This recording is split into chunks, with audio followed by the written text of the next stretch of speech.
Welcome to another episode of Murd Der Schmer. Der.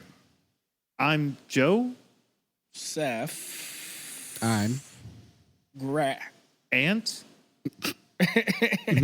And he's Jay. me. Hey, That worked out. we did worked out it. really well. That was fun. Good job, everybody. It's another wonderful Thursday here in Nashville, Tennessee. Another wonderful rainy Thursday, and we're here without jokes. No jokes, no silliness. We don't have time for these games. Don't have time for that. Most importantly, we were supposed to have a guest on that's, a comedian on the rise. And I also truly respect him. So I'm going to eliminate like the first 3 paragraphs of my script here. On the fly, gonna edit to just my two dumbs, and the presenter. Yeah, I'm just kidding. This is the main course, if Right. you will. As y'all are familiar with, if you've been listening to us, we like to split up the sillies and split up the tellies. Right. And today's a telly kind of day. Yeah, this is when we get serious.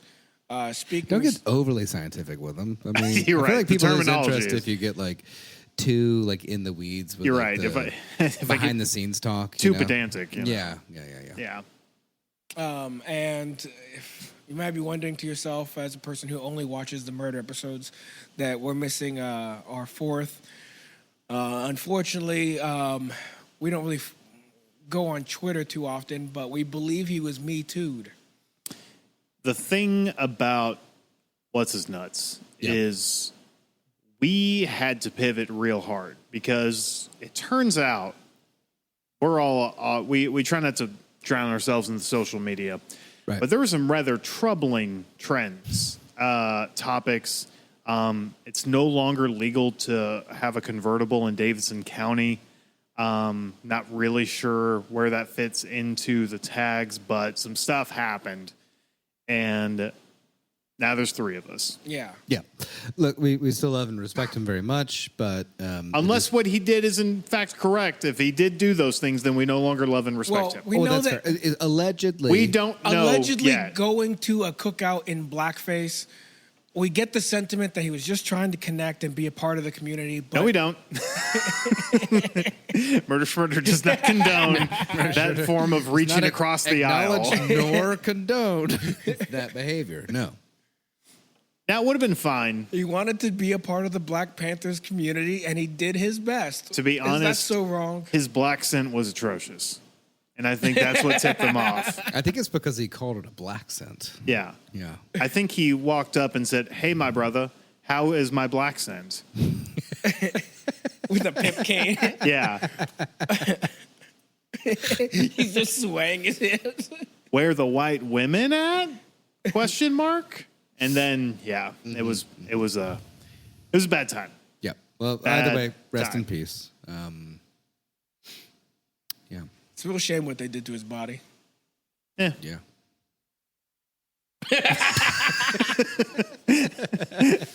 I hope he's going to appreciate that I think so. or be upset. I don't know. We'll find out. Well, if they get podcasts in prison, I'm sure he'll love it. Yeah, that's fair. That's Yeah. fair. I'm sure they do. You think he's gonna Like when I was in jail a long time ago, they gave you tablets that you could rent out. No kidding. Yeah. Do you With, think internet access? And Do you shit. think It was he's weird. gonna join the white gangs or do his own splinter gang or what do you think? I mean, he's too tall to be a bitch, so I don't know. Now there's just more of them to go around. Well, that's fair. He's pretty tough, though. Yeah, Yeah. He Yeah. spars with you. yeah, it's true. He is tough. He can Yeah. take a hit. Yeah. He might be head of the white gangs. Yeah. They kick him out because they found out he did blackface. You don't. Not even as a joke. Are you trying to play something on your phone? Yeah, but it's not working. I'm so happy. We lost a good man. We lost a Well, man. We lost a human. Grant, put your fucking hand over Yeah, your put it heart. on. Right. Sorry. Jesus. Show some respect. He's still alive. There you go. Hang on. You're right.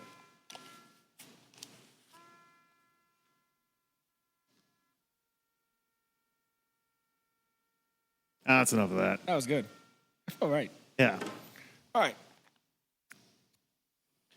Now that we got the serious out of the way, I believe you have a story for us, Grant. Grant, sir, I think you have a yarn to spin. A little bit of one, yeah. Now, to start things off, we here at Murder Schmurder do have some non-American listeners.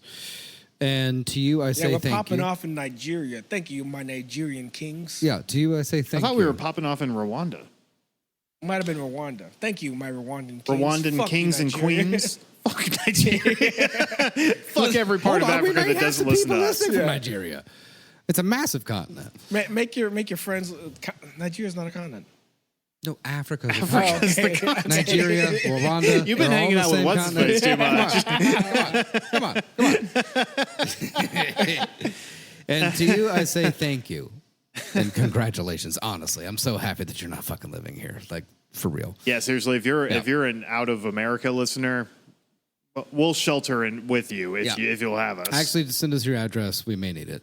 If you're a Congolese baddie, hit me up in our DMs because I want to have a Congo wedding because that looks lit. We were talking right? about Those look Yeah. cool as fuck. They look cool as Yeah. fuck. Yeah. The caveat to that is that me and Grant are invited.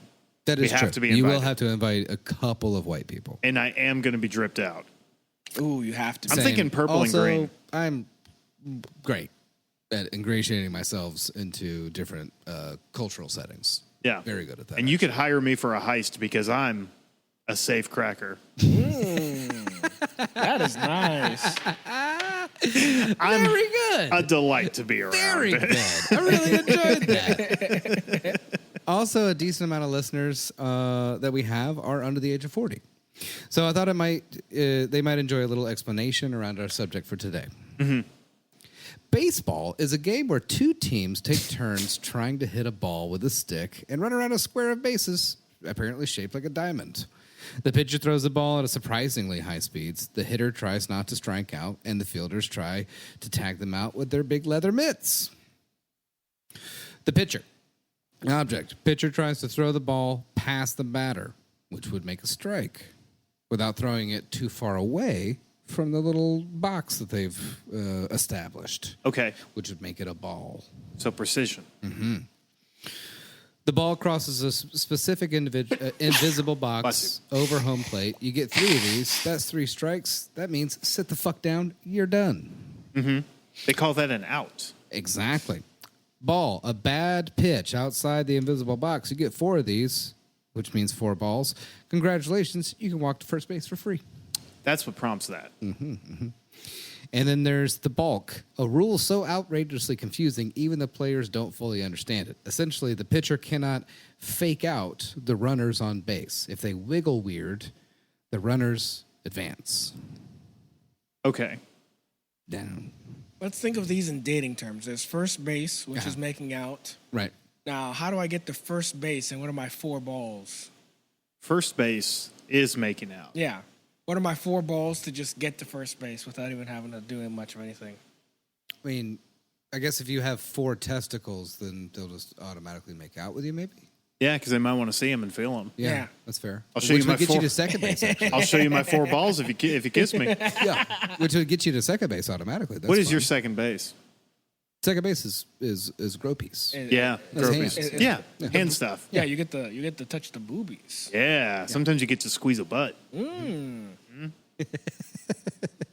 Now the batter. Hit it. Is third base mouth stuff? I think it's anything I mean, that's to me not like personally. full on Yeah. sex. Yeah, Yeah. non-penetrative Yeah. horseplay. Well, I mean, It can be penetrative, To but be it can't be fair- like P and V. sex can't be. Okay. I mean, sex can be sex without penetration. Sure, occurring. sorry. Yeah. I mean from my own heteronormative viewpoint, I guess. Felt gross Well, that saying you that. grossed yourself I was out, still in yeah. the moderate from last time. I'm sorry. I was still thinking I was hanging out with Alton Brown. It's hard to shake off the Tuesday we It really is, yeah. I mean, we sleep here and then work here through Wednesday. It's a and lot then- of gray sludge to like try and like shake off. You're right. yourself. I'm gonna get that. I'm gonna get out of that. Too much beige. Ugh. Now the batter, hit it. If you hit the ball into the field and inside the painted white foul lines, you drop that stick and you run like hell. Baseball. and you run around them. I'm glad I know, you did right? that because I was literally like, I could feel myself losing interest the more you talk about baseball. I tried to like make it as fun as I could while explaining the rules. Because again, there are people that may not know. Like, Yeah. if No, you're that's under fair. 40 in America or anywhere else in this country, You might not know what baseball is. you may not know. Yeah. And then you like hit all the little pillows around the thing, and then you get a point. Hooray! Being out, you're out if the defense catches your hit ball before it bounces, or if they tag you with the ball while you aren't standing on a base. Okay.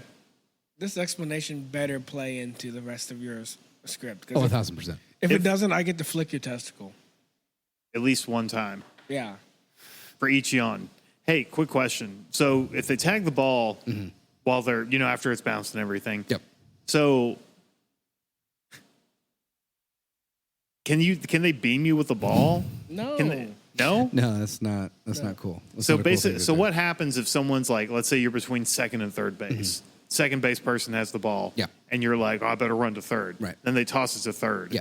And then you're like, I better run back to second. And then they toss it back to second. Yeah, they gotta do you just wait for one of them to slip up, or do Yeah. it, they call it at They some normally point? get closer and closer until They can will. Oh, they can often- get off the bases? Yeah, they can get off the base if they're Ah. confident that they're going to be catching that ball and then can tag that guy out. Ah. There you go. Oh, no. Actually, the fielders must hold the ball securely and touch you with it while they are floating between the bases. Okay. All right. That we should change that rule of baseball. I if they agree. could beam you with the baseball, If you get beamed with that ball, but hey, every once in a while someone throws it at you and you just fucking twist the right way, goes right past you, that would you're, make you're in the baseball clear, baby. way more interesting. Now you also have the double play. Defense gets 2 gets two people out on a single play. It's essentially the ultimate efficiency move that ruins the batting team's mood. You also have the infield fly rule. If the ball pops straight up in the air and the infielders could easily catch it, the umpire immediately calls out on the batter. Okay. This stops the defense from intentionally dropping the ball to trick the runners into an easy triple play, which is a very contested rule that people are super annoyed by, apparently. Okay. I don't really watch much baseball, so I don't know. The only reason I wrote this episode is because this guy's amazing. Now we have some unwritten rules. Number 1, no fun allowed. If your team is winning by a massive amount, you are strictly forbidden from stealing bases or trying too hard, like bunting, for example. Okay. Because if it's an easy pitch, you bunt it too like low and slow for the pitcher to be able to grab it immediately. Yeah. That gives your Give runners everyone a a chance to run. to score more points on the shitty team that you're playing. Right? Okay. Or if they're having an off night because they play like 300 games a year. Poor bastards. 300 games a year? I'm exaggerating, but not by much. I was gonna For real, say. it's an insane amount of games per year. There's a lot of sitting though. It's like fucking. Dude, it's like nothing but sitting and chewing tobacco. I mean, it's whatever. It's Yeah. not like hockey where like you're fucking you could have a heart attack and they're like get it back in there. yeah, seriously. Someone fucking slices your throat with their skate and they're just like, well, tape it up and get it back out. Yeah. Another unwritten rule: don't step on the mound. The little dirt hill in the middle. That's the pitcher's private property. Do not walk over it while running the bases, or he might get his feelings hurt. That's his special zone. Makes sense. Yeah, I mean, it's just for him. I mean, traditionally, as I understand it, the pitcher's the only one who gets to play on the dirt mound. Exactly. Could you train a mole to go over there and fuck with the pitcher That while would be they're fun. while they're pitching? That could work. Is that illegal against the rules? I don't think so. All right. I Do you like think it. we could train a mole to play baseball? That sounds like it could be more interesting. I would watch that. Yes. Yeah. Ball hits the ground and To a be mole. fair, I do not currently watch baseball, but I would watch that. I'd watch mole ball. I've been to multiple baseball games and they are a lot of fun. The best part is I love going to baseball games. Yeah, you don't 'Cause even you're have to eating watch the dogs, game. You're drinking beers, and then you watch maybe a little of it, and there's some old fucker around you that has got some great stories. And then when he cheers, you cheer. It's a great time. yeah. It's a great time. I got really sunburned at a Sounds game once. There you go. How old were you? Young. We were in like elementary school and we went there for a field trip. Yeah, baseball is not Yeah. fun until you're 21. Wait, what Oh, kind yeah. of a It's fun. school did you go to where they took you to a minor league baseball game? It was like I think because a kid had died that year, and so Oh, they were God. like, we should probably Give try him to a do treat? something. Yeah, Jesus. let's take him to a Sounds game. Also, think about how old I am and think about how much less impressive the sounds were at that time. Yeah, they were You know what I mean? probably garbage. I'm back saying then. this was almost 30 years ago, so it's not like it was expensive to do it. They had to pay more for gas to get us there than they did to get us all in. They probably called it like, "Hey, one of our kids died," and they're like, "Yeah. What do you need? 30 tickets?" What, your entire school, like 100 people, maybe? Yeah. Just put them over. But they in probably the, didn't even the call and locker. ask for tickets. They probably just showed up like, come on. Yeah. Yeah. Hey, They're Fine, little. just They're get in. here. Just get in. They're crying. They'll buy Let 'em hot in. dogs. Is do that you what want them to sign a ball? No. No, I'm okay. So baseball evolved in the 1800s from older British playground games into a wildly popular American sport. Initially, it was essentially just a bunch of guys yeeting unpadded balls at each other in muddy fields. Sounds way better. After, like, certain type, they would have like these like gas powered like spotlights and stuff if it got too dark, because the games would just go on indefinitely. There were not 7 innings back in the day. It was just until you hit like a point margin. I thought there were 9 innings. Sorry, 9 innings. But like there was more than that back then. You just had to hit like More certain than 9 point- innings? Yeah. Jesus, it So takes forever It would now. get dark, and then they would still keep playing. And apparently there was no aspect of outfield, so it would sometimes like go skittering into the parking lot, and they would like chase after it and shit, and just like hitting each other into like horse and buggies and shit. It was apparently amazing.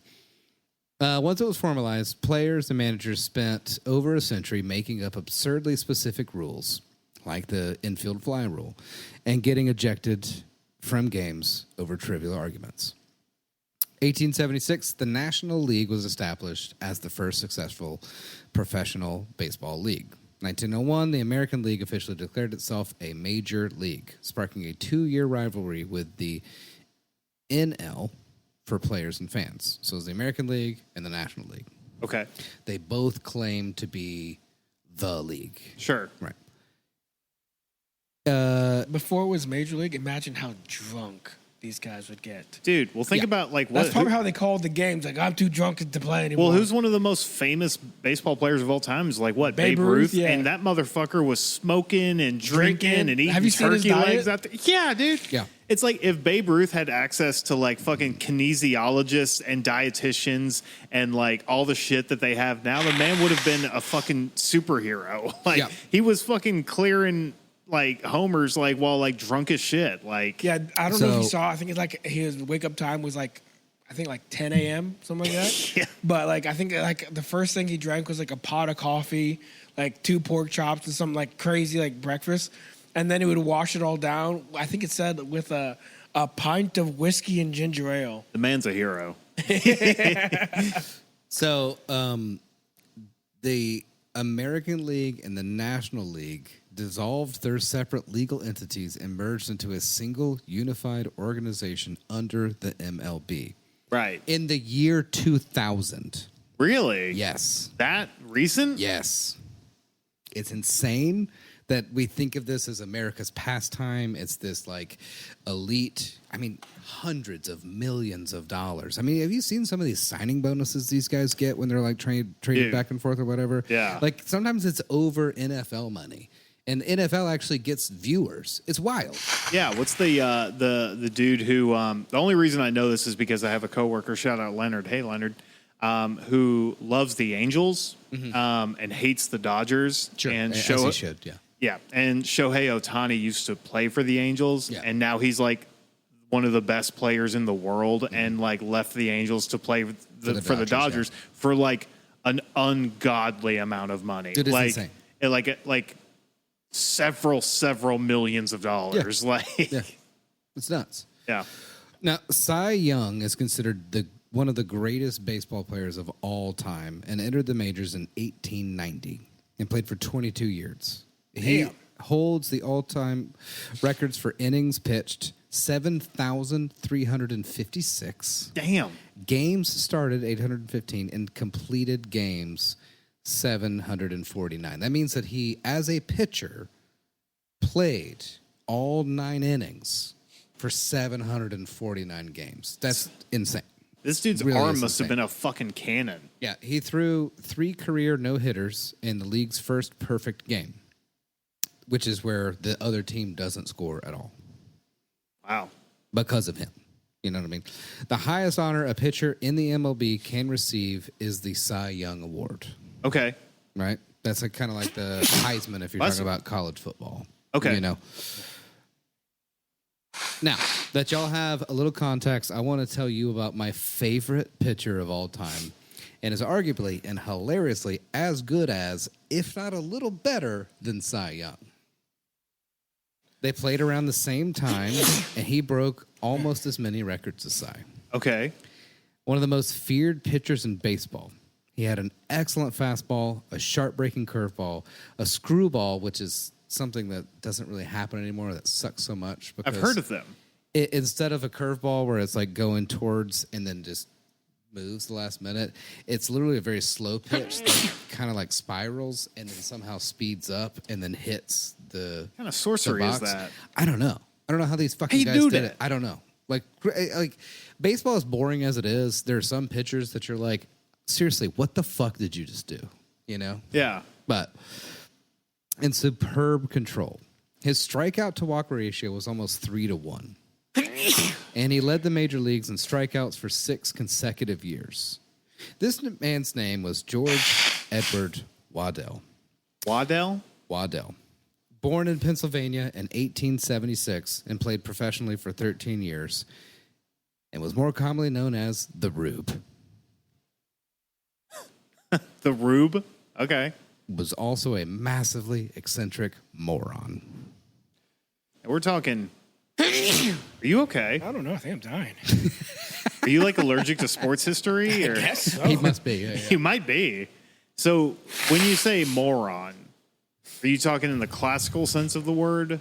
Oh, Hey, moron! He a big dumb boy. Big dummy Big old dummy. from Dutch coal country. Yes, sir. I swear to God, dumb as hell. They call me the Rube. There you go. I like that. A little bit of a Joseph's Frankenstein monster. It's been a while since Joseph Frankenstein was around. Funny joke. Guys want to see me throw this rock? Is he an alcoholic as well? Oh, massive, yeah. Oh, even better. I was worried this was going to be a sober idiot. Biographer Alan Levy wrote that Waddell was a decidedly different sort of child. At the age of 3, he wandered over to a local fire station and stayed there for several days. Okay. He did not attend school very often. He was left-handed and strengthened his arm as a child by throwing rocks at birds he encountered while working on his family's land. So he was a natural. Is what you're saying. You want to watch this peacock explode? Those are like his fireworks. His parents like, why are you reading them books? There ain't nothing you can learn in a book. And he's like, yeah, Mama, you're right. You're right. I'm going to throw some rocks at a bird. You're right. I'm going to go read these rocks. Now, Mama's very drunk. Go to the firehouse station. Yeah, what did he do for several days at the firehouse? I don't know. They just teach him how to fire stuff, how to burn things. This kid won't He just leave. seemed Yeah. He can just eat a seemed to- fuckload of chili. just seemed to love him. Yeah, they did. Watch, he can eat anything. Look at this. He's eating eggshells. Watch this. He loves it. Look at it.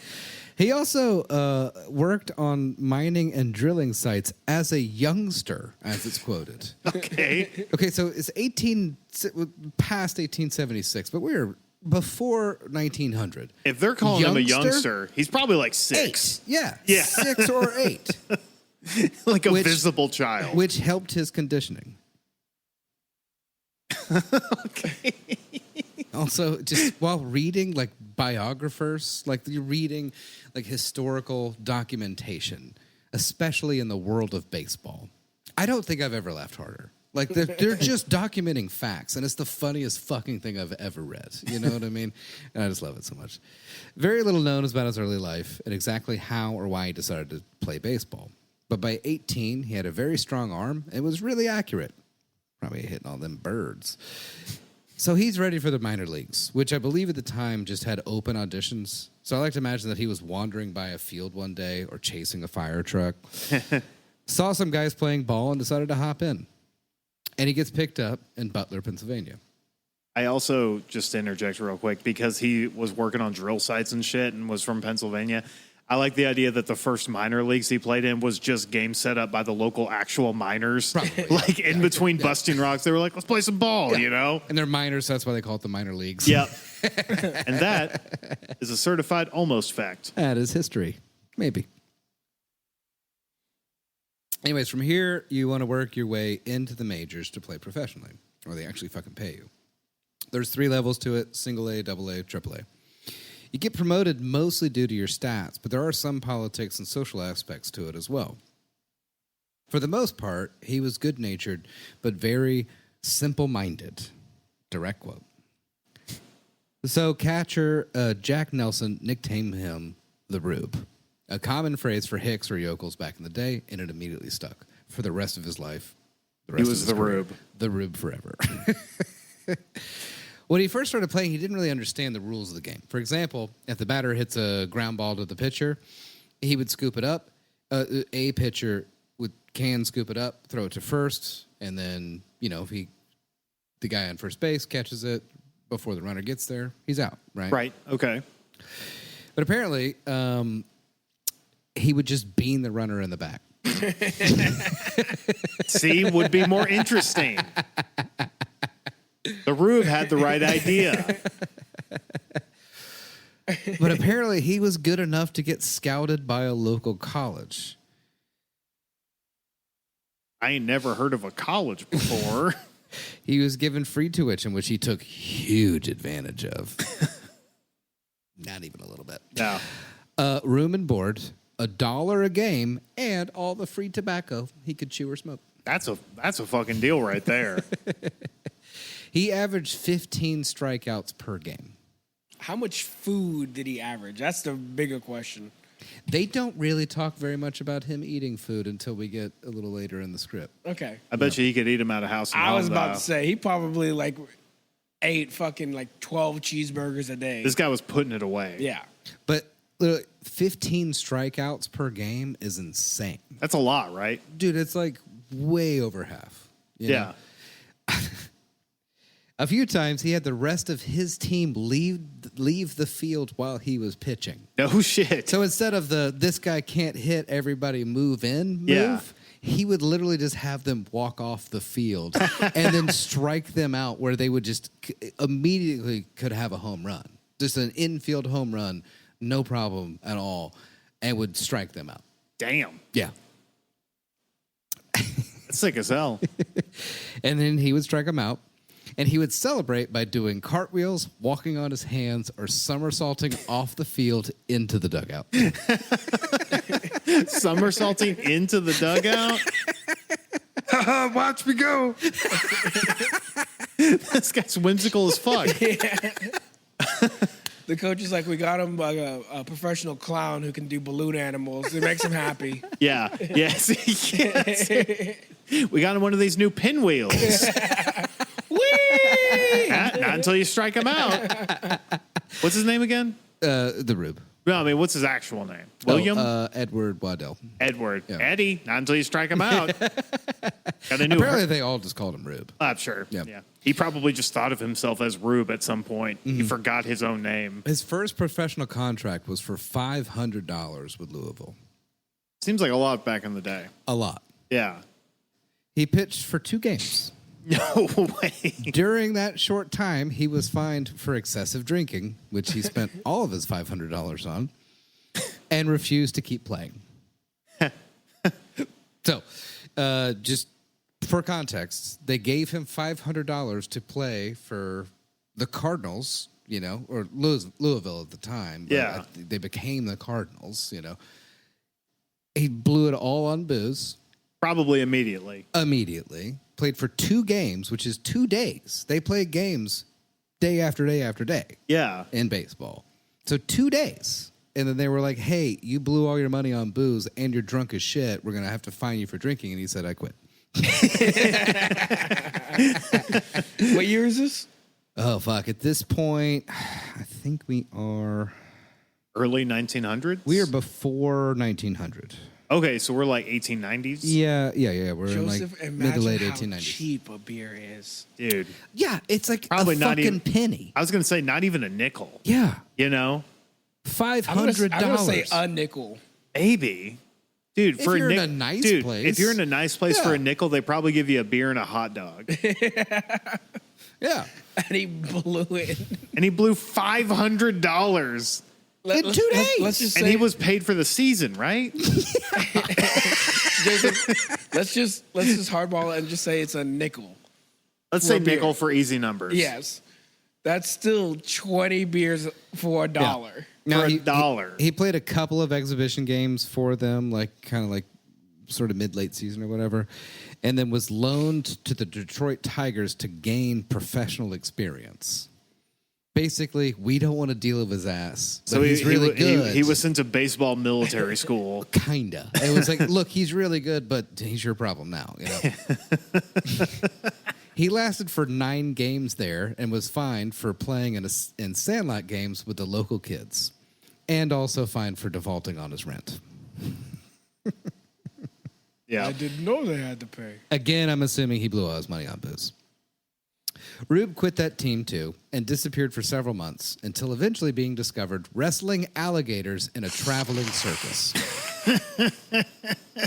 Okay, hell yes. Hang on, he's wrestling alligators in Detroit? In a traveling circus. Oh, in a traveling Because he circus. disappeared from Detroit. For several months. They couldn't find his ass. He's signed to a professional baseball team that was loaned to another professional baseball team. Somebody forged my X signature. Because you know that was his signature, was a fucking big X. You know, he just wandered onto a circus like, hey, what's this? It's a circus. What's that? What are you guys doing? Gators? Never seen one in his No. life. Ooh. What's that big lizard? I'm going to catch him. Does he like to play?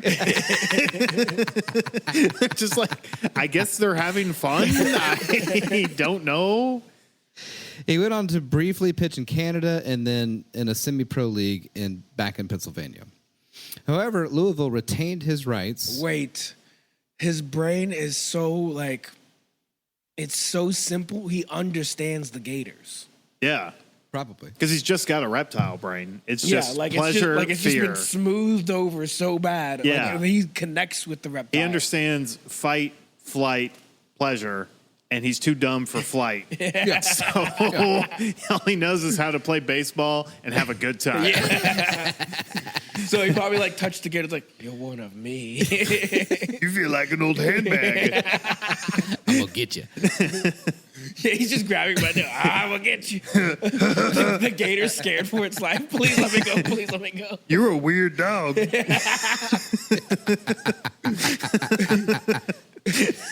Gators are afraid. Like, get this guy off me.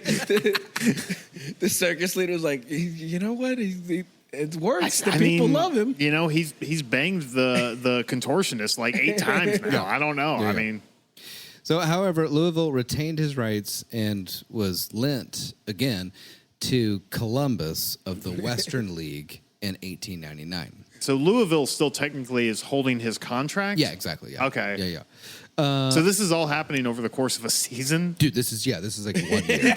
This is one fucking year. Yeah.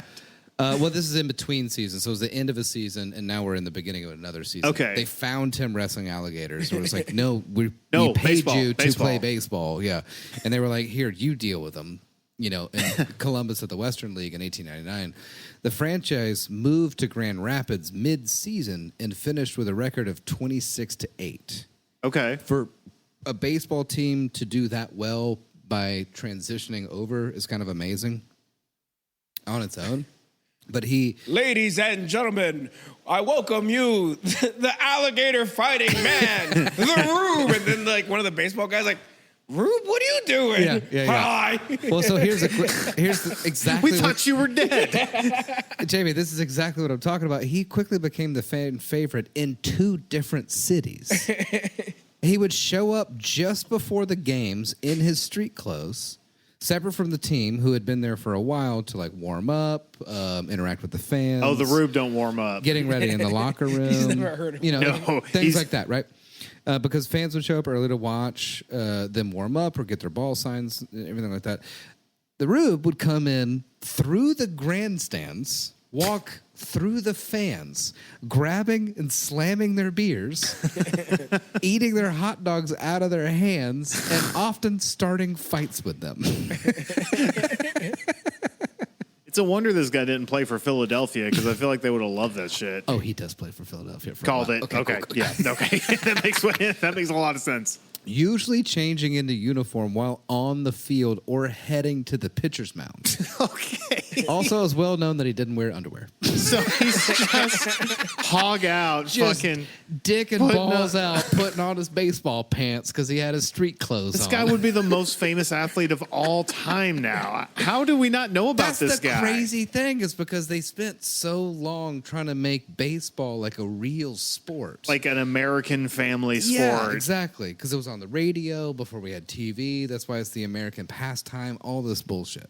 I mean, you know, back in the like 90s and 2000s, like they really cracked down on like end zone celebrations in the NFL and stuff because they were like, this is not, you know. Too gauche. Yeah, it's too gauche or whatever. It's like, no, but this is what we want. Yeah, it's you a know? fucking sporting Dude, if event, this guy dude. existed now, I would go to every baseball game. Oh, dude. If he's wandering in through the stadium, just slamming beers, eating hot Picking dogs, and fights and punching stuff. dudes, like, come on. I mean, one, and he's amazing. He's and very, the thing very that good. sells it is that he's also incredible at the game. Yeah. That's what does I know. it, you know? And he's probably packing a hammer. Like I in don't between know. his, in He between might his be. legs, I I feel don't like know, he's dude. packing a Dumb hammer. guys usually have pretty big dicks. It's Yeah. true. Yeah. Yeah. He might, it's at the brain. The calories didn't go to grow in his brain, so Yeah, they had to go exactly. somewhere, you know? It's probably another reason why like he was so good because I would probably be freaked out by the guy, like a giant who's just like coming in late, Who's slamming probably beers, ripped, not you getting know? not like a getting ready. giant dude Well, he's who that did country physical strong, labor. You Yeah. know what I mean? Yeah. Yeah. Just a big built dude. He's just I think he was like 6'2". swinging dick around. Yeah. So at the time, that was really big. His forearm just looks like Schwarzenegger's thigh. Like, Yeah. it's just... But he would also throw free peanuts to the younger fans that I'm That's- pretty sure he would steal off of other fans. That bought Probably. peanuts. It's the thought that counts. Somehow, the opposing fans figured out that he was distracted by puppies. So they would bring puppies into the stands, hold them up while he was pitching, and the Rube would run off the field to play with said puppies. Oh, come on. You can't hate a guy like that. And that's when they came up with the rule: no puppies at the stadium. I guess so. And apparently, shiny objects would just put him in a trance. Ooh. So they'd hold up pocket watches or small mirrors, and he would see the shiny thing and then just stop doing anything. They just put horse blinders on him. Yeah. Yeah.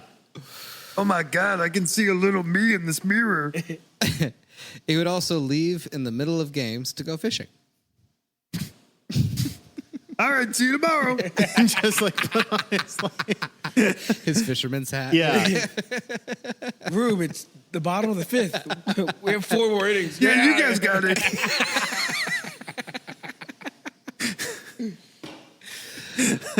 One teammate with the Pirates recalls a story in which Rube is soaking his left arm in ice water for several hours because he was worried that he could throw the ball so fast that it would catch on fire and burn up the catcher's glove if he didn't cool it off.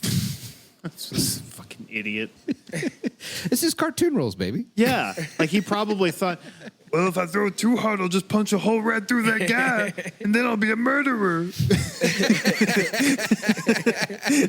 I'm going to burn them all up if I throw it too hard. The I stairs got to cool Actually, it off. no, this goes back to the bird thing. He probably killed a lot of birds and saw a lot of And he's birds worried he's gonna explode. kill- He's worried he's going to beat Kill some him. dude in the head and just fucking flat out blow his head off. Yeah, it's like, I killed a lot of turkeys, and that guy's no bigger than a turkey. Oh, God. That guy's like 2 turkeys standing on top of each other, and I've killed so many of them. I got to cool it off. This is a dangerous weapon. Honestly, this might be my favorite. The Rube had a long-standing fascination with fire trucks and would run off the field to chase after them during games on multiple occasions. This guy. What is this guy? He's like a cryptid. Like He's amazing, dude. He rejoined Louisville in the final month of the 1899 season and won 7 of the 9 decisions. 1899, turn of the millennium. Mm-hmm. Big deal.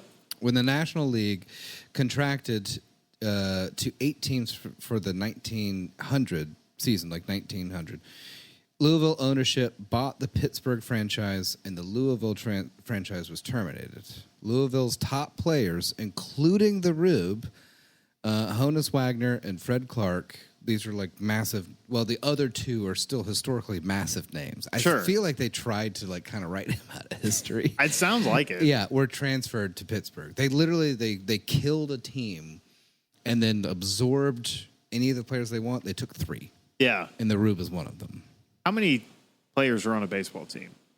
Ooh, a lot. Probably like I don't know, 74. That sounds right. Yeah. Yeah. Yeah, let's go 74. This, Sure. There's baseball fans yelling at us right now. I'm sorry. This guy, Like a more interesting sport. Google it. This guy, the Rube, I'm telling you, Forrest Gump was based on this guy's life. Right. Man, No, seriously. probably. Yeah. Like, I mean, it gets crazy. He's going to become an astronaut. He's going to meet the president. Dude, he's I going to swear to save God- somebody's life in a war. I swear to God, I'm building. Okay. Apparently, there are 9 players on a baseball team. On the field, but on the team itself. Oh, I don't fucking know. Okay, fine. Teams are required to have a minimum of 25 players There on you their go. 26-man roster. There you go. According to MLB.com. There you go. And they would know. They would know. So they picked 3 out of 26, and he Out was of one of them. 26. So Waddell debuted with the Pittsburgh Pirates in 1900, leading the National League in earned run average. I'm so sorry, Grant, but I just Googled the Rube. Look at what this guy looks like. He looks like caveman Superman. I know. He Isn't actually the looks. best? He actually looks really good. He does. He's Yeah. got a jaw that you could fucking like use to cut down a tree. I know. If I'm sorry, listener, but Google Rube Waddell. Yeah. This guy's fucking crazy The looking. best. Also, it's probably hilarious because like he probably would be a ladies' man, and then he opened his mouth, and they're like, oh, never mind. They were like, well, Yeah. let me see your dick again. Actually, it was well known that he had fucked up teeth. Now, he's leading the National League in earned run average, better than Cy Young, who I mentioned earlier. Right. Who Who was everyone's playing all around the fucking. same time. You know. But now let's keep in mind that he's now in a big city with big city crowds, Yeah. which led to errors. So as a pitcher, you can strike a bunch of people out, but you can also incur a bunch of errors, which fucks up your stats, which hurts the team, Sure. may end up losing the game. His very common pre-game ritual was to drink heavily in local bars and taverns, put on an apron, and play bartender for a while. Hell of a ritual. Hell of a way to get ready for a professional sports game. To the point where apparently the bar owners would be like, Rube, we love having you here. I mean, you're an icon, but don't you have a game to play? Aren't you playing in like 15 minutes? He would show up hammered and still pitch amazingly well, but he would miss the ball if it popped up his way or allow base stealing because he would miss the teammate's glove that's standing on base. So he's good at his strikeout zone, but if anything else happens, Right. he's fumbling it the fuck up. Yeah. You know? He can do one. He's basically a pitch machine. Yeah, exactly. The manager would accost him for this, and one day the Rube threatened to shoot him full of holes while showing him one of the pistols he was always known to carry. So he's stripping naked on the field, and then like what? He's like, Oh, sorry, I forgot about my gun. I just tuck it under my balls.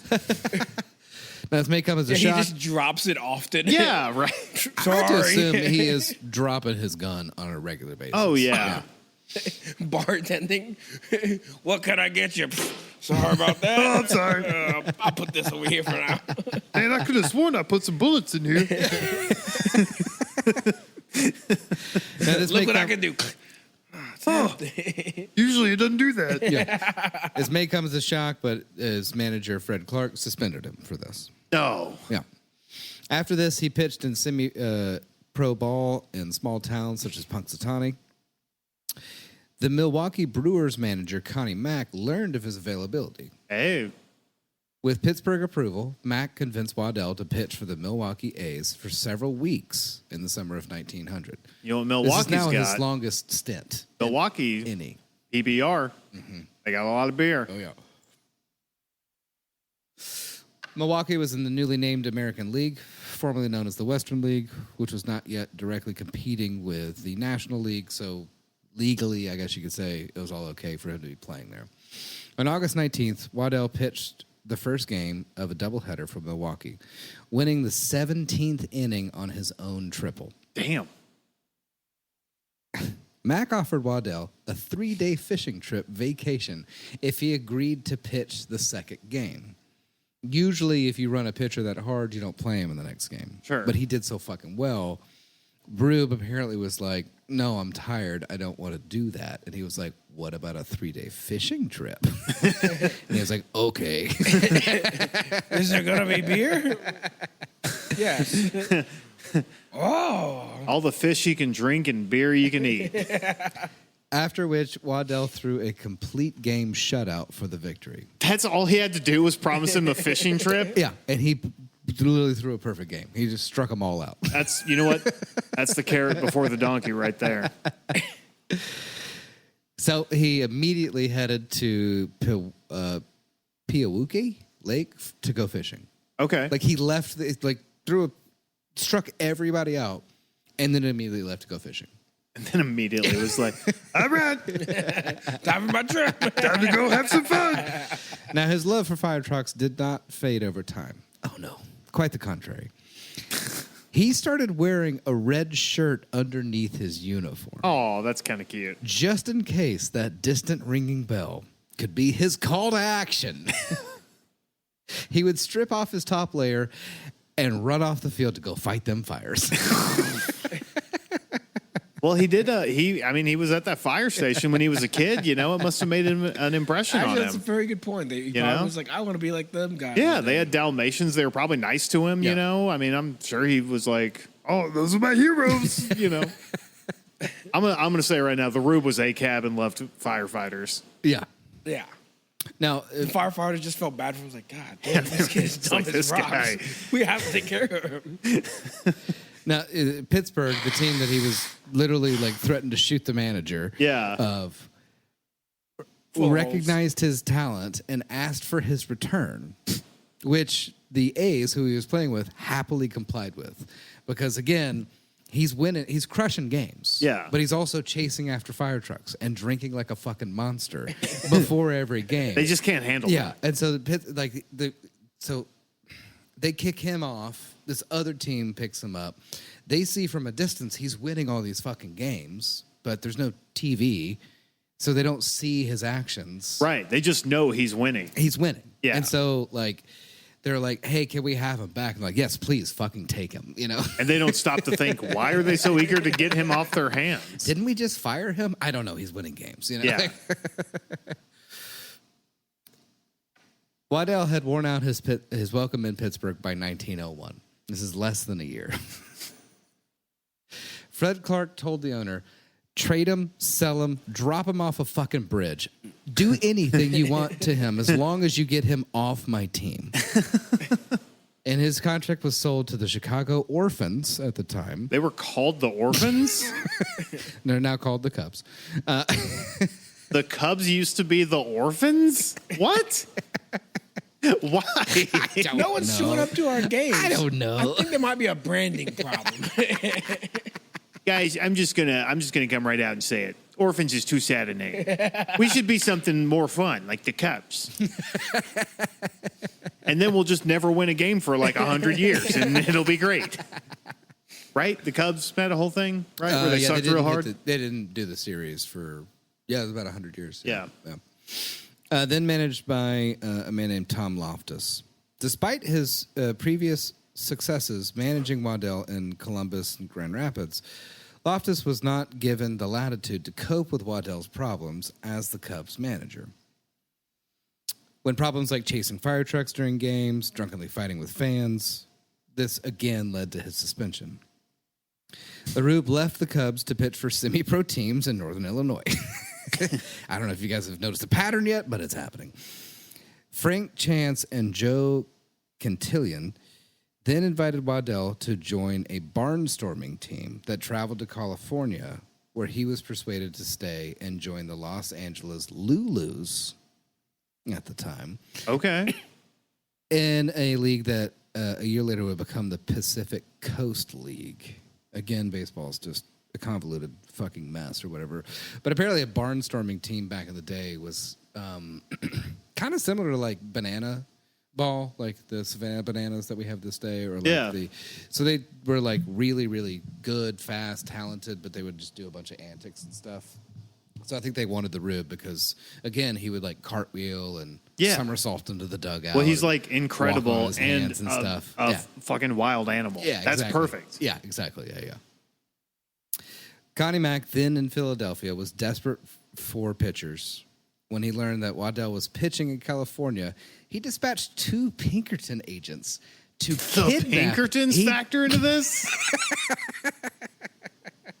What? I know. This is the most amazing Wikipedia page I've ever read. Doug, you called it. This is Forrest Gump. Dispatched 2 Pinkerton agents to kidnap him and take him back to Philadelphia, which they technically still, owned him or whatever. He was still technically in contract, but they just kept trading and dropping and suspending him and shit. 2 agents of one of the most evil organizations in history are just like fucking like, yeah, sure, we'll go get him. How hard could it be? And then they see him like, well, it's a big guy. You go first. It's like only one of the agents came back. It's like, yeah, he threw a ball through Chuck's face. Like right through it. It was just a meat hole. It was crazy. Unfortunately, I could not find much info on that story because, man, I could have talked about an hour. Could have talked about just an episode on that. Yeah, did 2 Pinkerton agents go in to pick up the Rube from California and take him back to Philly? My God, that'd be amazing. Very little is known about it, which makes sense. They notoriously didn't record anything, But once he was back, he led the Philadelphia A's to the 1902 American League crown. Wow. Like, he literally led that team into a championship. You know what? Worth a kidnapping. They probably drugged him with like fucking elephant tranquilizers. Dude, that would be like if the Lakers hired the Blackwater Private Military Corporation to get LeBron for them. That's crazy. That's crazy, right? That's insane. This is the country we live in. The sport that is always Imagine everywhere. what they pumped him with, and then he was just like, "Is that all you got?" Dude, like, dude, yeah. we're gonna kill him. They probably were like, let's challenge him to a drinking contest, and we'll just keep drinking like apple juice or whatever, Right. like make it look like whiskey, and eventually he has to pass out, right? And then like he's just like, I'm still good to go. And they're just sick from apple juice. Yeah, they're just like, my stomach hurts so much. You guys ready to go to the next bar? You guys want to keep partying? Let's just hit him in the back of the head. Let's just fucking knock this ass out. I can't do this You know anymore. what? I'm really tired. Let's just go home. We'll do this I've tomorrow. had to piss like 8 times. I've drank so much apple juice. So Mac figured out the best way of dealing with him, at least off the field, was to basically put him under house arrest. Which meant that he was forbidden from alligator wrestling during the off season, which of course he was still doing. He's still doing it? Yes. That guy's incredible. Instead, he started playing rugby. Oof, that's not a guy you want running at you on a rugby field, dude. Yeah, I'd quit the. Well, Yeah. if he was on my team, I'd let him. If he was on my team, I'd be like, oh, yeah, this is sick. We're going to So- win every time. Back in the day, rugby and American football were like kind of wishy-washy. There was a weird little gray area or whatever. Okay. And then we turned it into American football that eventually became the NFL. Versus rugby. Yeah. Mac later said, so he also kind of started a rugby team and then they turned it into football. Sort of convoluted, not worth me writing all that shit down. But he later said about this, there was a little fellow from Wanamaker's who asked for the job of quarterback. I don't think he weighed more than 140 pounds. Well, the first practice, Waddell tackled him and broke his leg. It was our first inkling that I had a player that could be badly hurt while playing football. He taught him that lesson? The Rube broke this other kid's leg, and they were like, "Oh, we can't let our star pitcher get hurt." He might have been the first football player who went into the sport with CTE. Nice. So we got Rube out of there without delay. He was supposed to be pretty good, but we never found out. The Rube had requested to play as a halfback, but even before he was pulled from play, Mac told Waddell that he would not be allowed to play any position other than guard. So Waddell turned to his family's home in Pennsylvania and played with local football clubs there. So basically they were like, hey, football's too dangerous. You can't do it unless you play this like stupid position that's boring for you. Yeah. And he's like, well, I'm going to go home. And I'm going to go tackle some boys down there. You know?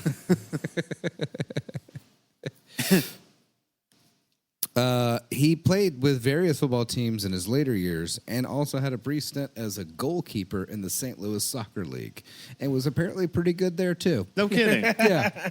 He's just a big, dumb guy that's super good at any sport. Yeah, who just somehow can play any position of any sport perfectly as long as there are no puppies, bright objects, or fire trucks. Yeah. Uh-huh. Yeah. Mm-hmm. And he's not too drunk. Right. Much later, Mac described Waddell as the atom bomb of baseball long before the atom bomb was discovered. On July 1st of 1902, Waddell became the second major league pitcher to throw an immaculate inning, striking out all three batters on 9 total pitches in the third inning of a 2-0 win over the Baltimore Orioles. In his prime, Waddell was the game's premier power pitcher with 302 strikeouts in 1903, 150 more than runner-up Bill Donovan. According to baseball historian Lee Allen, the American League story, Waddell began the 1903 season sleeping in a firehouse at Camden, New Jersey, ended up tending bar at a saloon in Wheeling, West Virginia. In between those events, he won 22 games for the Philadelphia A's, toured the nation in a vaudeville melodrama called The Stain of Guilt as an actor, courted, married, and became separated from Mae Wynn Skinner of Lynn, Massachusetts, saved a woman from drowning, accidentally shot a friend through the hand, and was bitten by a lion. Where do you find a lion? I'm just going to let that sit. I'm just going to let that percolate. What a biography, man. This was in a year? This is in like 3 months. Jesus Christ, man. To fall in love, get married, and then it be like, this isn't going to work out. I changed my mind. And then at some point encounter a lion and piss it off enough to have it bite you. Him, yeah. And then save a woman who I immediately just assume, and maybe this is wrong of me to assume, but I mean, if a guy who looks like a fucking Paleolithic hunter with an arm like a cannon pulls you out of the water and saves you, they had sex on that riverbank right there. I'm just telling you. That's probably why he got divorced. Because Maybe. Actually, that might be yeah. it. I don't know. Just imagine his strength. He like sees some lady, help me. And he just probably lifts her by her wrist. What are you doing? Don't you know how to swim? She's like, what's your name? They call me the Rube. No, he calls himself Rube. Yeah. Not like, I'm Rube. Rube, is that your name? Yep. Yeah. What's your real name? Oh, I forgot. They named a sandwich after me. Now, his performance in this play. Yeah, he was an actor too? In vaudeville?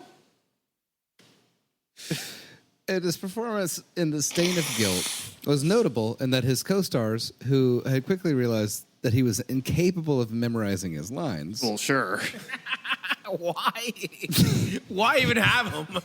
Because he was the Rube. He's hilarious. He's a famous baseball He's player a very famous baseball who player. probably has crazy stage presence. He's just a personality hire.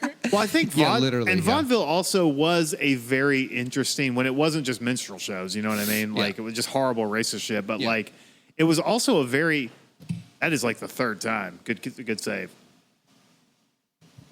Oh, but like vaudeville was like also it was like song and dance and like monologues and like mini plays. It was like a variety show, right? More or less, yeah. And this was like a melodrama, and so they were like comically being over dramatic, within this or whatever.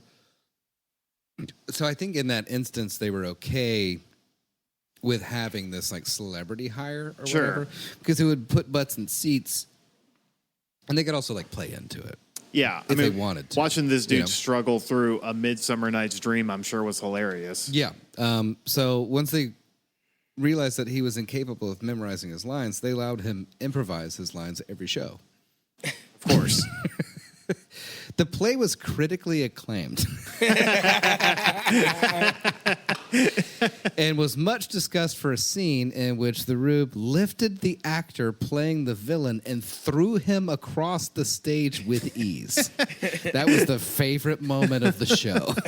And this poor bastard just kept letting it happen. Did you imagine he's just like, he's the protagonist and he approaches the antagonist not having any clue what the plot of this play is. Yeah. And the guy's like, you're a brute, whatever. I don't know what they were saying, but just insulting him. And in that moment, I have to think he's like, oh, this guy's insulting me as a person, not as an actor. And they would just pick him up and throw him across the stage to massive applause. Yeah. And then everyone starts cheering and applauding, and he's just like, yeah, I did pretty good. Yeah. Good. Wait, you're being mean to me. yeah. Tossing him roses and shit. I'm a good actor. So Waddell used his newfound stardom as an actor to negotiate a higher wage for his baseball career. I can't believe he even knows what negotiate means. I know. Does he have like an evil manager who's just like, no? I mean, honestly, all of his managers are like, this guy's amazing, impossible to deal with, but I think I can deal with him. You know what I mean? And then they drop him. It's just like, the classic, like, I can fix him, thing. Where, like, we can make a lot of money off this guy. Yeah, anything is worth it. Anywhere from 2 days to several weeks go by. They're like, I can't fucking deal with it. Throw him off a fucking bridge. You know what I mean? Like, it's just not worth it. I can't handle this. I can't. Ed, I need you to stop drinking. He's like, okay. Stop drinking. Okay. You may quit drinking whiskey? I thought you meant beer. Oh, I can't do that. I kind of need it. And he also ingratiated himself with the city by playing Sandlot games with the local kids again. Oh, that's just sweet. Which they just let him do now. Oh, yeah. Like, I think technically you're not supposed to do that, but they were just like, just fucking let him do it. Yeah. And volunteering at fire stations. It was probably way easier to say yes. Yeah. Because saying no meant like, oh, yeah. Worse. Yeah. Yeah. Just let him hang out. Yeah. Let him ring the bell. Yeah. Let him carry the ladder. They're like, they have to speed off to a fire. Yeah. He's just running beside the truck. Rube, it's 3 a.m. I have to go to bed. Please don't ring the bell.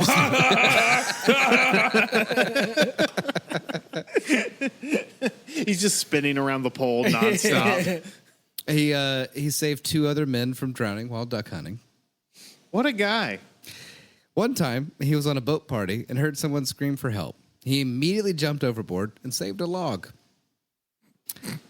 The person screaming for help was still on the boat and probably making a Jamie-style joke at the time. What kind of joke? A Jamie's joke. I don't get it. One of the jokes that you like to make every now and again.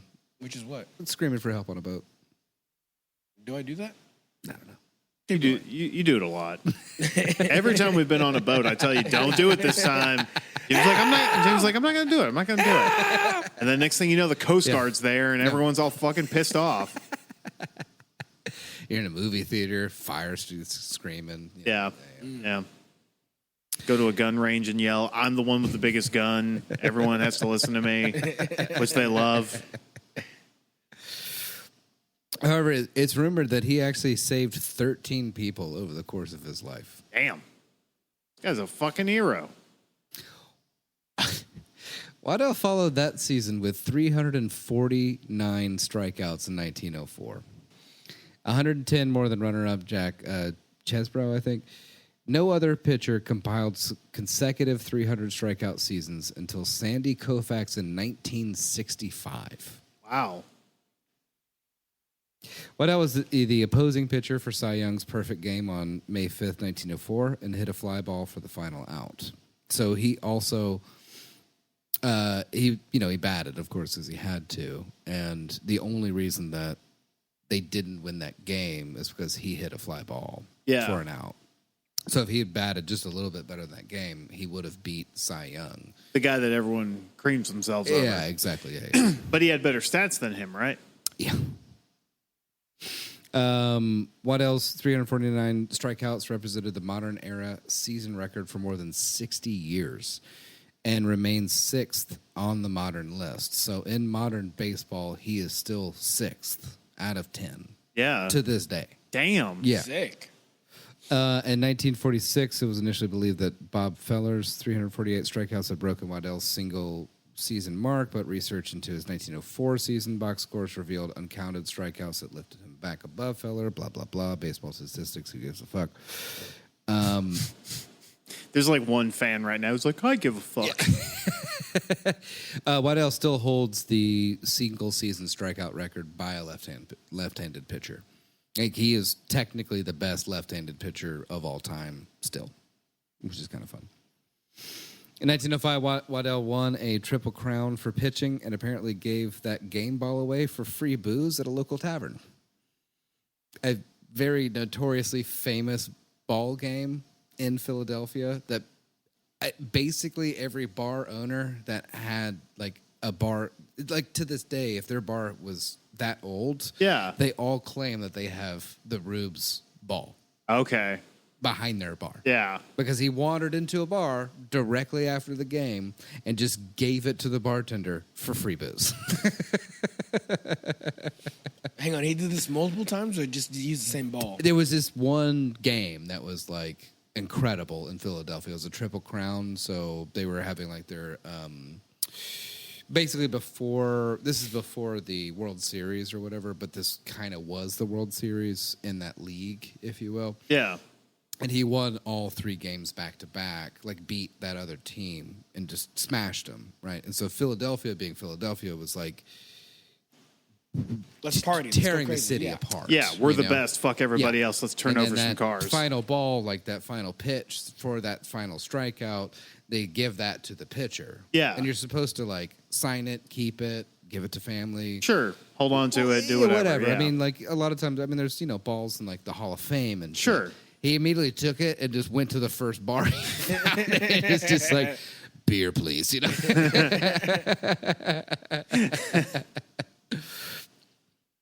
He finished with a 27 to 10 win-loss record, 287 strikeouts, and a 1.48 earned run average, which is pretty good for a pitcher as a batter, right? It was also his 4th consecutive season with 20 or more wins. Around this time, he was sharing a room with teammate, Ossie Streckengost. Okay. It was customary during the area, they would literally share a room, sometimes a bed together, just because they didn't have a lot of money, so they would find a motel and then put 2 into a room. There would sometimes just be a bed that they would have to share. Later, Streckengost refused to share a room until a contract clause was created in which would bar the Rube from eating crackers in bed. Which must have meant that the Rube was just noshing crackers for I'm just thinking an of family hour. pack, just like 6 sleeves of crackers. I was about to say, it's not handfuls, it's sleeves of all crackers. night. just one after. And he probably ate them one cracker at a time, too. 6 sleeves, one cracker at a time, the whole time. And he's probably not opening it all the way. He's probably like, Oh, no. please, Please. it's 3 a.m. Please just let me go to We bed. got a game tomorrow. I know. I'm carbon up. I gotta sober up. He's just drinking more. You ever think that they should make crackers shaped like goldfish? I like fish. I like crackers. During this time, he also gained even more fame for saving the lives of people inside a department store when he picked up a burning oil stove that had overturned and carried it out of the building before it could start a fire. No shit. Really? A giant oil stove? Just barehanded? Yeah. What the fuck, dude? Okay, time for me a beer. He brings the oil stove to a bar. Beer, please. Yeah. It was kind of speculated around this time that like he kind of got into gambling, and we have to assume he was horrible at it. And also he's blowing all of his money on booze all the time. Oh, yeah. Right. So in the 1905 World Series against the New York Giants, there's a lot of speculation that he was bribed not to pitch in it. And they actually lost that World Series. Oh. And Philadelphia kind of started to hate him. But further discussion of that World Series has taken place within the Society for American Baseball Research, and they're not quite sure if that's exactly what happened. Yeah. And some speculation is that he had actually gotten hurt, which I'll get to how he got hurt. But I don't know. To me, it kind of feels like maybe he did, or maybe he just went on a bender and pieced. Because, I mean, he did that all the fucking time. You know what I mean? Even though it's the World Series, I don't think he ever cared. I don't think he ever, like, noticed the, impact or the brevity of, Sure.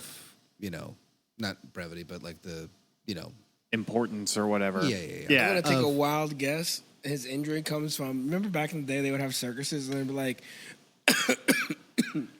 and now to fight a kangaroo. We are accepting any man here, and then the kangaroo beats the shit out of any person. Yeah. And he's like, It had nothing to do with gambling. He just straight up thought he could fight a kangaroo. Yeah. Now, Waddell's drinking problem was exacerbated by a tumultuous marriage to May Wynn Skinner, his second of 3 wives, and a series of injuries in 1905 and 1906. And that's kind of where I was getting at, where, like, maybe he was hurt, maybe he got bribed. It seems kind of muddy.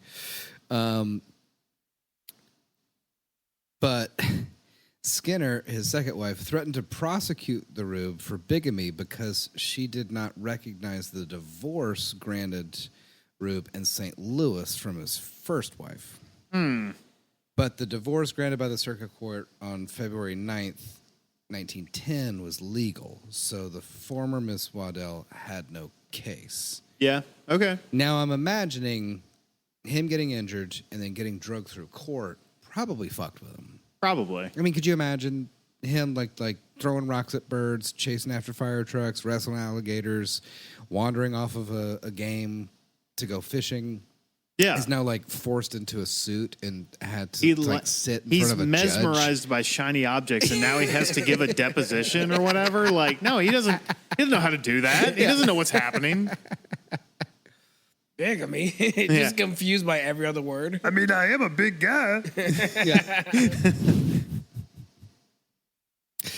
On April 8th, 1908, the Scranton Republican newspaper published an interview with Waddell entitled Unkissed Girl Sought by Rube Waddell. This article provided yet another example of his progressing instability, but the Rube's intent was to use the article as an advertisement for his desire to find himself another wife.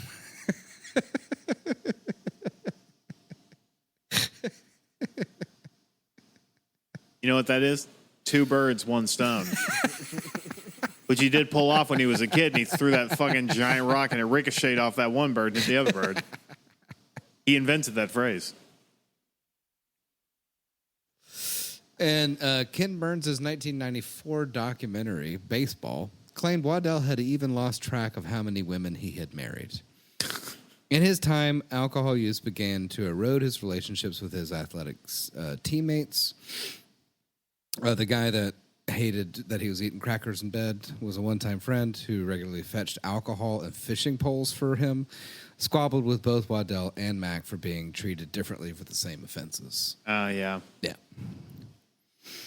Waddell's increasingly erratic behavior included an incident in which he got into a fist fight on a cross-country train after making fun of a teammate's straw hat. Complaints from teammates forced Mac to send Waddell to the St. Louis Browns for $5,000 in early 1908, despite his continued success. Recent commentators such as Bill James have suggested that Waddell suffered from a developmental disability, mental retardation, autism, or ADHD. Probably. He's just got a fancy cocktail. Up Probably a inside. little bit of all of that. Yeah. I feel like this guy's got a lot of things Yeah. going on. Not much was known about any of these mental conditions, or there was not really any proper diagnoses Yeah, at the time. for sure. So it's, kind of a thing. If he wasn't so good at baseball, they would have thrown him in a fucking asylum. Yeah. Though eccentric and childlike, Waddell was apparently not illiterate, as some sources have claimed. No kidding. I know, I'm surprised to learn that too. I kind of assumed he was. I did as well, but like I guess that's the tism coming in. Yeah? He probably had if I had to bet, he probably had great memory. You would, honestly, I would think so. Yeah. Like there would be those moments where he would be like, "Oh yeah," and it's like, "How the fuck do you know that?" Yeah. Just those random little things. Right. Now, to make sure he stayed out of trouble during the offseason of the Browns that he just got picked up by, owner Robert Hedges hired him as a hunter over the winters of 1908 and 1909. It was not an official title. Yeah. He didn't need to be hunting. He was just trying to keep him out of They just trouble. handed him a gun. It was like, go get us turkey and venison. I don't need this gun. I just need a I'm on pile my of own. rocks. During that time, he set the league record for strikeouts in a game with 16 in 1908. Further drinking and marital problems with his third wife, Madge, plagued Waddell, to which he passed out on the mound in the middle of a game after giving up a home run against New York in 1909. Damn. Imagine him trying to initiate sexy time. I imagine he's just yelling like, "Blowjob, please! I'm ready. Blowjob time!" I said blowjob time. It's like it's 3 a.m. He invented. I finished all my crackers. He probably did anal because he didn't know what the difference was between a fucking vulva and a butthole. Yeah. He just was like, Whatever fits in.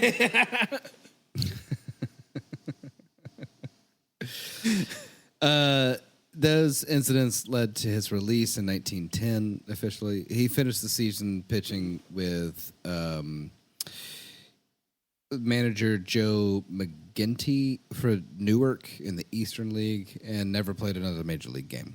His career stats were 193 to 143, 2,316 strikeouts, and a 2.16 earned run average, which baseball fans, that's pretty fucking good, with 50 shutouts and 261 complete games. And 2,961 innings pitched. damn. Kind of amazing. By the way, this was like 13 years that he did that. Yeah.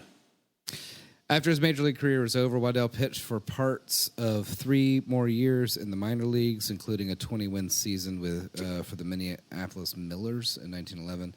In addition to pitching for the Millers, he pitched for the Minneapolis Rough Riders and with the Virginia Ore Diggers of the Northern League in 1913.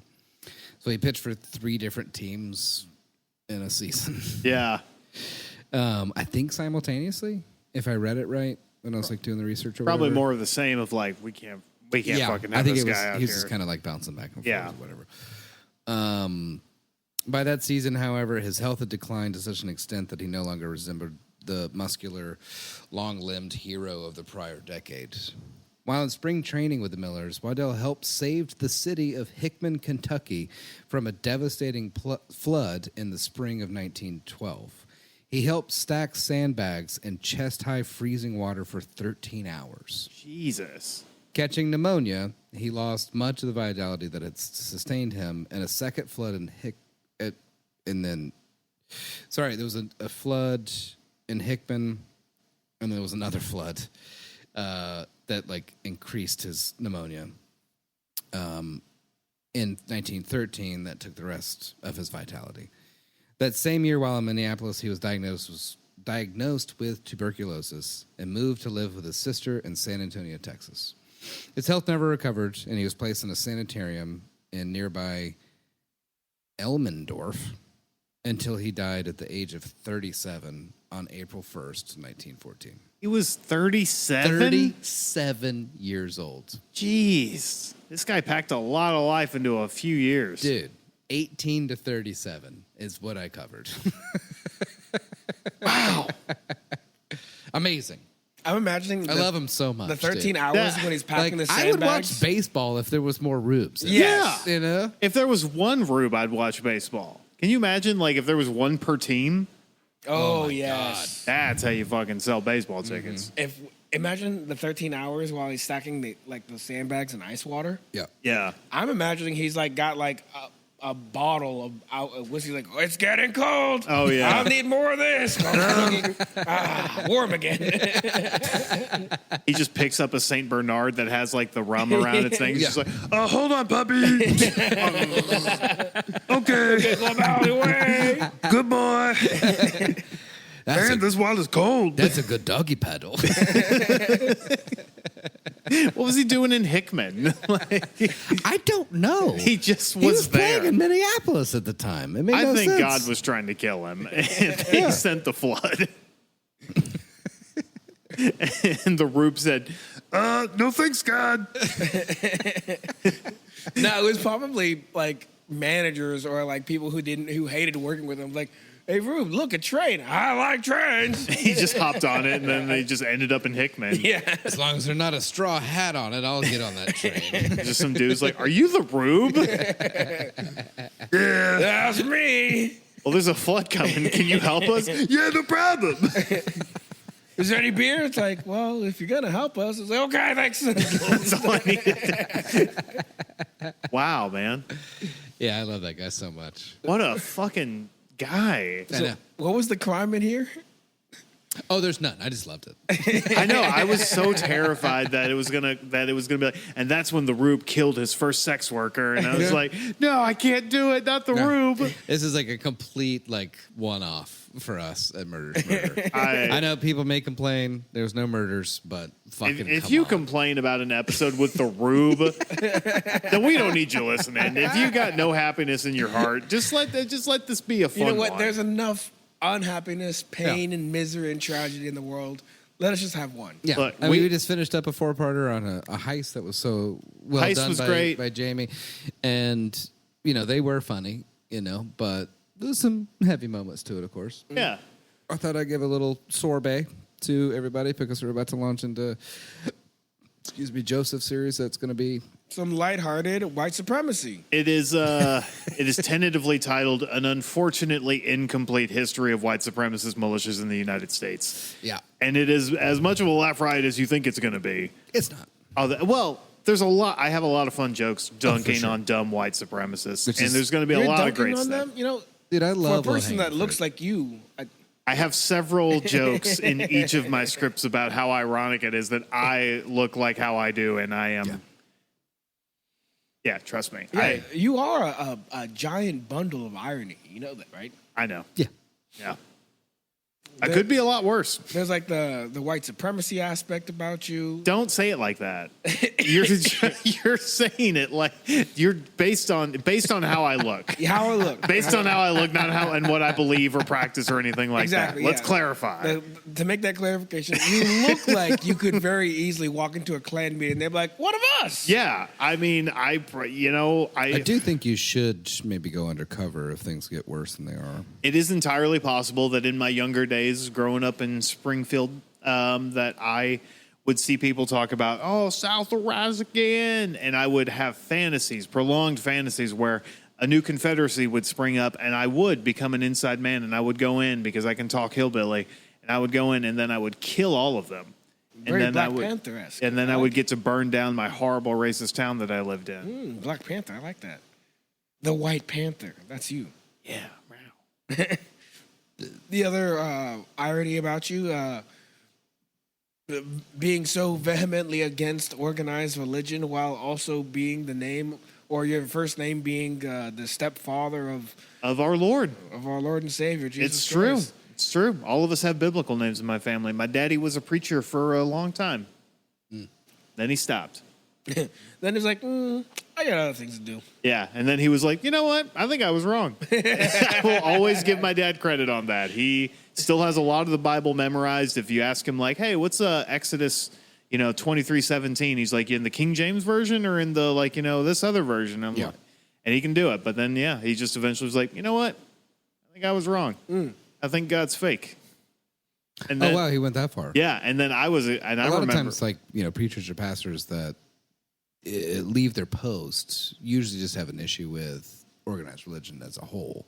yeah, well, Still that happened. believe deeply, or like, oh, this is actually worse for the word. Just for some context, we jumped from church to church when I was a kid because my dad preached at a lot of them, and he would call people out on on their shit. Like he would be like, you guys come to me in your private moments and talk to me about all these things that you do, and I know each of your hearts, and you're rotten, and you preach this, you say this, but you don't believe it. Right. But he was also doing a bunch of fucked up shit too. So, and then we went from Pentecostal churches to different Pentecostals to Southern Baptist to a couple of black churches, which was way better because the music and food was so much better. It was a way more fun time. A lot more fun. And then, different groups. And then eventually he was just like, we don't have to go to church anymore. And I was a kid and I was like, fuck yeah, dude. I'm getting my Wednesdays, my Sundays, and my holidays back. Let's go. Right. So that was a good time. Good time. Anyway, we got a whole bunch of stuff like that, all about Christianity, white supremacy, American bullshit coming up. So I'm glad we got to have this one, Grant. You did a great job. Yeah, This fun was little fun. sorbet, right? Yeah. This is the opposite of murder schmurder. This is such a great episode because normally we're talking about people that are killing people. This guy saved so many lives. Yeah. This I guy know. saved, what'd you say, 13 people? Allegedly, yeah. Yeah. Dude, I love him so much. I had a great really time. do. Again, I would watch baseball. Probably the For him. worst coworker Oh, yeah. that's ever existed, but also you're like, Just what a delight. Yeah. Where every once in a while you'd be like, I can't fucking deal with the Rube anymore, man. He's driving me fucking crazy. And then he'd do something. He'd chase a fire truck or be like, I just adopted 18 puppies. and everyone would be like, Rube, I love you. You fucking monster. You're crazy. there's some guys struggling, just trying to get a girlfriend, and then Rube's like, I'm on my third wife. Did you divorce the other ones? I don't like courts. Their gowns make me uncomfortable. Yeah, the Rube's just like, what's the problem? You just strip in front of them and then pitch a no-hitter, and then they love you. It's that easy. I still vehemently believe he did not know how to court a girl. He would just go, blowjob time. Yeah. Every once in a while, there'd be that lucky dame that he'd save from drowning, and he'd just be like, Blowjob time. Blowjob time. she'd be like, yeah, Rube, it's blowjob time. It's blowjob time. Sorry, I haven't showered. She's like, can you just don't dunk talk. Can you just dunk it in the river Don't for a talk. second? Dunk it in the river. Okay. He just throws fucking hanger in there. Oop, caught a fish. He probably only liked fishing because it was just like him hanging out, eating Drinking and drinking. beer, yeah. He probably caught a fish, fried it real quick, ate it, drank more beer, and just kept it going. Yeah. Yeah, probably. What And- a gym. Well, that was a good one. If y'all have any, hidden sports figures that have apparently been erased from history because or no one less, can yeah. handle their fucking awesomeness, I know, right? Email us at don'temailtrashville@gmail.com. If you got episode ideas, if you got complaints, if you're a total bitch who doesn't like the Rube because you just hate smiles, then text us about it at 615-768-9483. Follow us on all our socials at _USA. Slide into our DMs. Follow our Patreon. Slide in like you're sliding into home base. Sports reference. Nice. I did. I have 4 balls. That's all I got. I got 2.5. Congratulations. You've got 4 balls. We Congratulations. have 4 balls. Thank you. Thank you so much. I still got 2.5. 2 sacks, 2 balls in each, or like one Yeah, big how many? ball and 4 sacks? One very, very packed sack. Okay, you got a pack sack. So one pack sack, Yeah. 4 balls in each one. You know when you have like a ball of marbles and it's just too many marbles? Yeah. It's like that. Oh, It's very sensitive. very sensitive. Okay. All right. Do you wear a cup all the time, or do you have to? Actually, for cups, do you have to buy a special cup to hold your 4 balls? Because if you buy a regular cup or 2 of them just hanging out the sides, I had to 3D print one. yeah, you had to special order. You had to buy 2 cups, cut them, and then meld them together, like Fat Boy did for the Kevlar vest. Yeah. Yeah. Nice. That's a callback. Call back. Okay. Bye. Well, bye. Like what you hear? Subscribe. Follow us on Instagram at Trashville_USA. And if there's a true crime story you want the gang to cover, email us at don'temailtrashville@gmail.com. Murder Schmurder is produced by Jamie. Our tracking engineer is Grant. And our mix and mastering engineer is Julie. Incidental music and our theme song is provided by Jules. This has been another production of Murder Schmurder.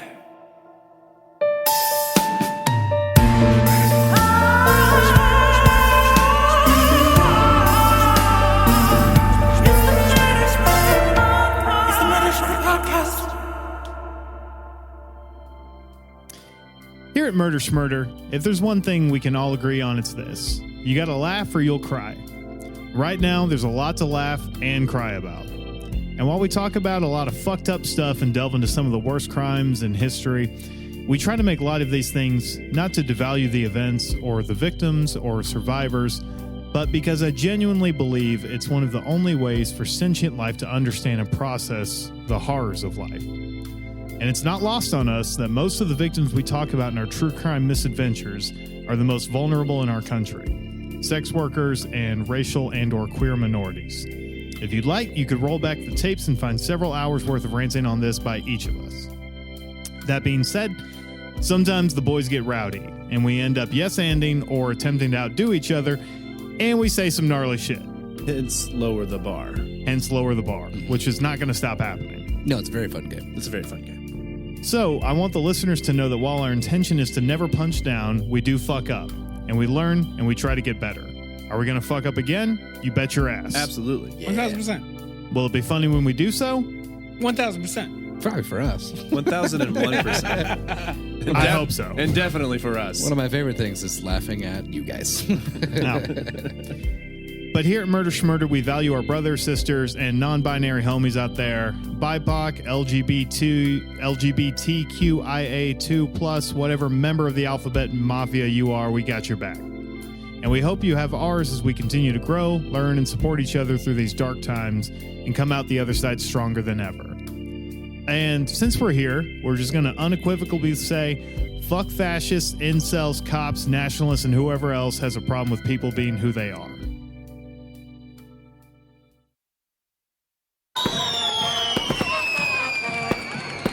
Ooh, gross. Leave me alone.